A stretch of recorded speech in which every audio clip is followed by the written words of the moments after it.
Good morning, ladies and gentlemen. It's a great pleasure to be able to present this piece of work, which I think really nicely follows the fantastic discussion we had earlier. I was just itching to get up and ask a few questions of the learned panel and hopefully make a few proposals in terms of how I think things could actually change. I hope to now do that through the course of this presentation, which hopefully actually quantifies some of the issues around economic competitiveness, investment and exploration. So the subtext of this particular presentation is attracting the exploration dollar and recommendations from a modelled junior diamond mining scenario. So what we've done in this particular presentation is we've taken a small primary deposit or a kimberlite, the kind of deposit a junior company would find, which is marginally positive. We put it in the different economic regimes of Southern Africa and we report back shareholder returns. It could be a little bit subjective, but I've had this kind of independently verified just in case some learned CAs in the audience want to have a go at it, and then I conclude with some recommendations. I run a public company, so I have to have that. So on the opening slide here, I do start with a bit of a discussion for those who are not familiar with the diamond world around prospectivity and production. I talk about geopolitical risks because that is self-evident, very important to us. I then go into the study, but I only deal with it briefly because this presentation is only a dozen slides in 15 minutes. There is some discussion and then I make some suggestions. I'm not bold enough to make recommendations, but rather suggestions. The diamond on the right, ladies and gentlemen, is a Cellular, the second largest diamond found in the world, found at the Gaborone mine, which was originally developed by my previous company, African Diamonds PLC, and in conjunction with De Beers. At an earlier presentation I made at the South African Institute of Mining and Metallurgy, I posed the question, and this might seem quite controversial to a Botswana audience, that if AK6, which was the original kimberlite name for Gaborone, was found today, would it be mined today? And the answer was no, it wouldn't. Now, for some of you who are familiar with the mine, it produced dividends in its second year of operation.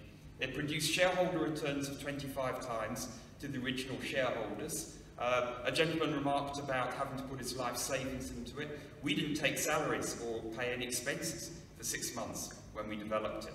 We think the climate is even worse today.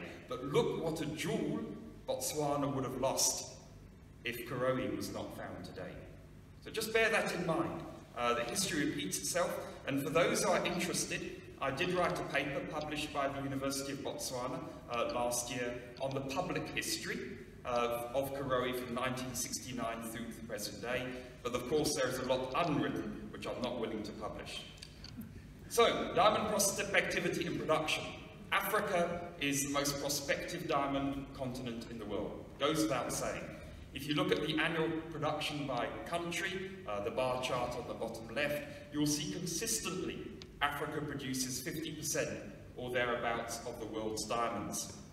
If you look at the map of Africa on the right-hand side and cast your eye to the peckled pink and the pink itself, these are cratons. And cratons are basically ancient crust where you will find diamonds. You'll see a massive craton there in southern Africa, which focuses on the northern part of South Africa, the eastern part of Botswana, and the whole of Zimbabwe. And in fact, my company, Botswana Diamonds, is active in all 3 regions because we believe it to be highly prospective. So it goes without saying that Africa is the place to be for diamonds, and it goes without a shadow of a doubt. There's always a flip side. The flip side is here, and I take from the Fraser Institute report card, which looks at attractiveness from a geopolitical perspective. Africa, sadly, is the second least attractive region for mining investment, because if you look at the italics at the bottom, it's considered a hostile investment environment and it discourages investors. I'm an unashamed Afro-optimist, and I'll go on to make some suggestions towards the end about how I think we could write this, and write it fairly shortly. However, there's always a positive side to this. Botswana, as we all know, and Alan mentioned it this morning, is considered the Switzerland of Africa, and for very good reason to it. and it's remained the highest ranked in Africa on policy factors alone. Very pleasingly, and I'm sure this will continue to grow, both from a South African and Zimbabwe perspective, is the rankings have improved, though there are many unresolved challenges. If you look at the recent elections in Zimbabwe and the positive sentiment from the Deputy Minister yesterday, I see definite positive movement there. If you look at South Africa, the new mining charter is a step ahead of last year's, but again, work in progress, much to be done. If you look at perceptions of risk from a company perspective, which basically bears in mind that of prospectivity and also the geopolitical risk, and this was taken from a PwC chart, and on this I've overprinted both those of a major and that of a junior, or miners and explorers, because they are fundamentally different. I'd like you to particularly look at the blue 5 circle, and that refers to liquidity and funding. Larger companies often have larger balance sheets and can ride out waves in paucity of funding. Junior companies can't actually do that. So it's a high impact and a high likelihood event, and it's not surprising, this is the cornerstone of my presentation. So putting this all together into one particular slide. This slide is a tiny bit complicated on first glance. The size of the bubble is relative to diamond production. On the left-hand side, we've got diamond prospectivity ranking. The hot colours red is a low ranking. The green is a highly prospective ranking. And then going from left to right, mining investment attractiveness, chiefly taken from the Fraser Institute and elsewhere. What I'd like to show you and illustrate more are the movements there over the past 3 years. South Africa has gained in terms of mining investment attractiveness, particularly under the latest legislation. Zimbabwe has gained considerably too as well. DRC and Botswana have come down a little bit, but Botswana's always been at the very top, so that's probably a marginal shift. But you'll see that those 4 bubbles, being the DRC, Botswana, South Africa and Angola, remain highly attractive from a mining investment perspective, and also a prospectivity perspective, and Zimbabwe is fast catching up with them. So, getting into the study and trying to quantify some of this stuff from a diamond perspective. As I mentioned in the introduction, we took a small primary deposit, a small kimberlite, something which Botswana Diamonds or any other junior explorer in southern Africa might find, a resource of just over 3.5 million tonnes, a grade of 25 carats per 100 tonnes, a revenue of $150 per carat, and a life of mine of 6 years. Something which could give Botswana Diamond shareholders a possibly 10 times return on their money. We then put this into 5 different mining regimes. South Africa, we've differentiated Botswana in terms of 2. One we call the Kalahari, which is remote and quite complex to operate, and other, which would be chiefly the Jwaneng and the Rapa parts of the world, Zimbabwe, Swaziland and Lesotho. We apply different cost factors from a capital and operating cost perspective, and very importantly, different discount rates with a fairly similar weighted average cost of capital, but different discount rates reflecting the different risk profiles of those areas. So the results of this are actually quite surprising in a way. And I don't really need to jump into the detail. I have appendices which are available on request. But interestingly, South Africa presents the highest attraction in absolute return details. And some of you might find that actually quite counterintuitive because of the complexity of the legislation itself.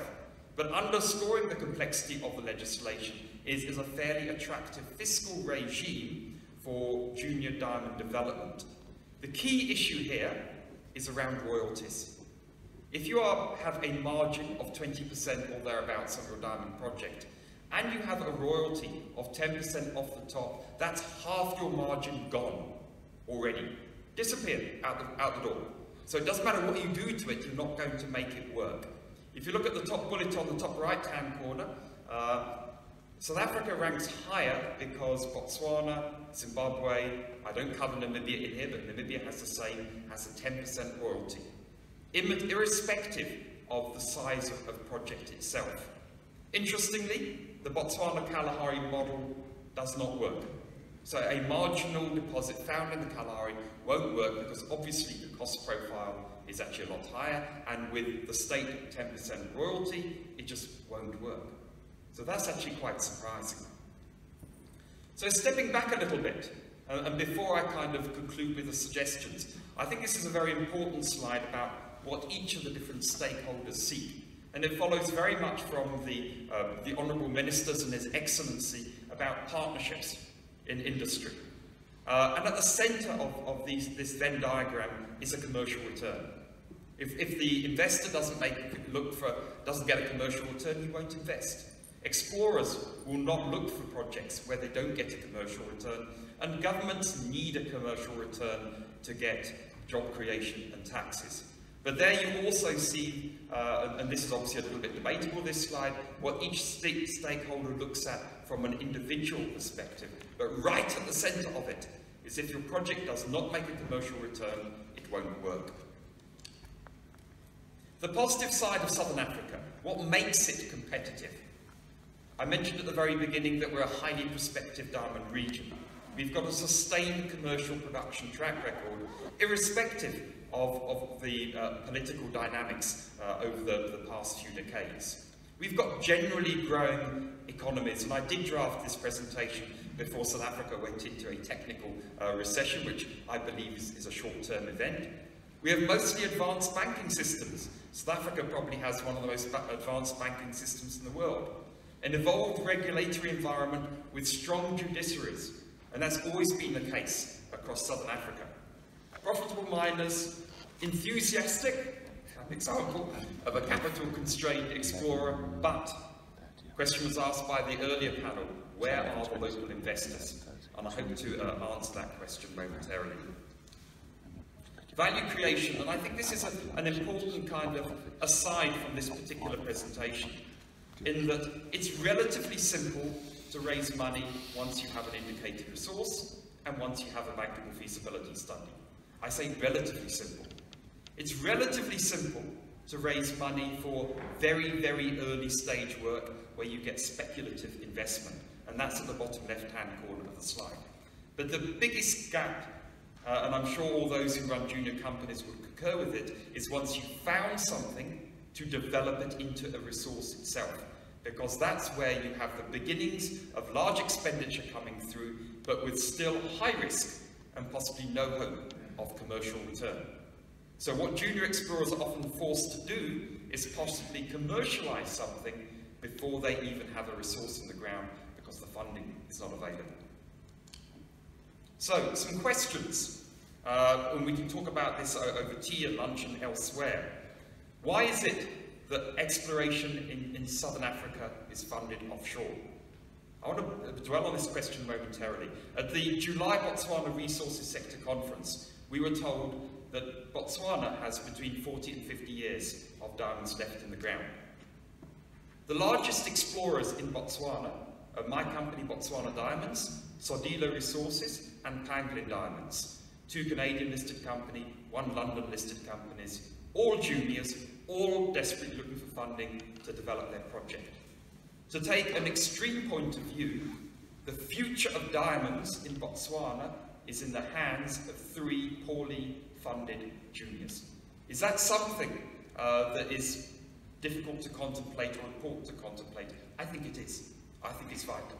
If you look at South Africa, it's starting to be called a sunset industry. The mines are getting older and deeper and more expensive. It remains highly prospective.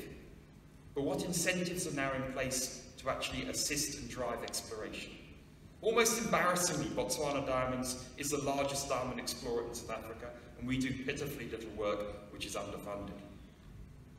The question earlier was asked, why the high net worth investors in South Africa and Botswana are not investing?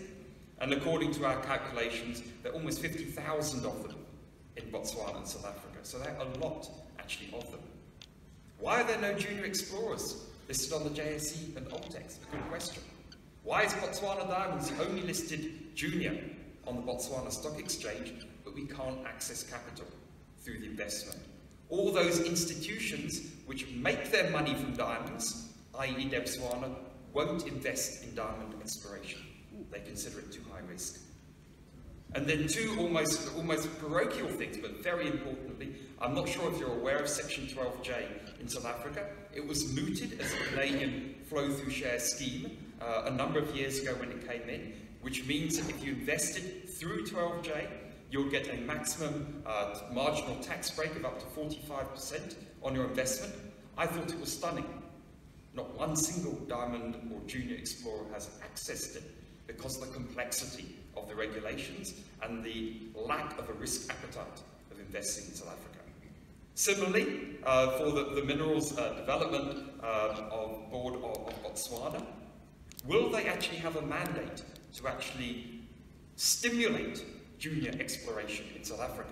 And that was a great discussion we had in July on this, and I hope and pray that in the fullness of time they will actually get that mandate, because nothing speaks louder than when I go and raise money in London, the first question they ask is, did you put money in? And of course the answer is yes. The second question is, do you have any local investors? Sadly, that answer is no.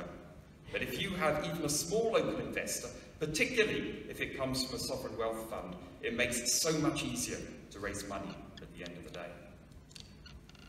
So how can we improve this overall attractiveness? It's not just up to government to do things, there's many things that exploration companies and others must do.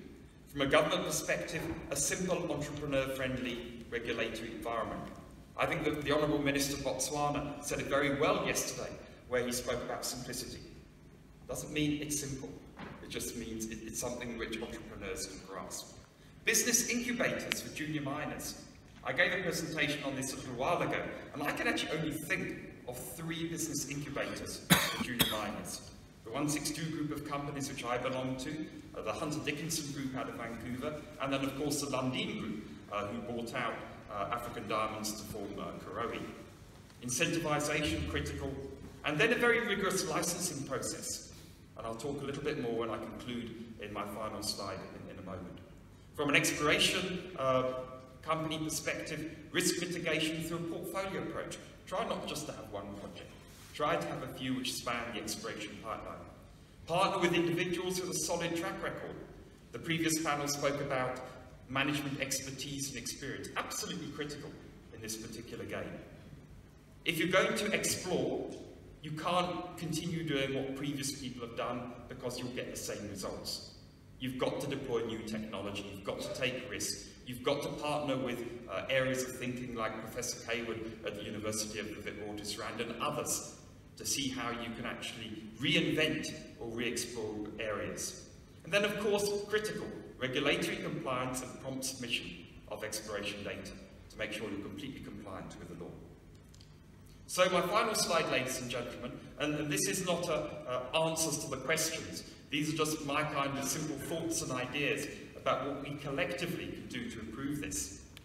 I think 12J in South Africa can be simplified, and it can easily become the Canadian equivalent of their flow-through share scheme, which revolutionised junior mining in Canada and Canadian junior companies worldwide.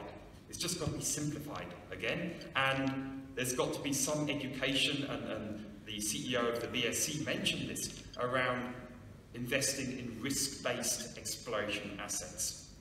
A different regulatory regime for exploration and mining.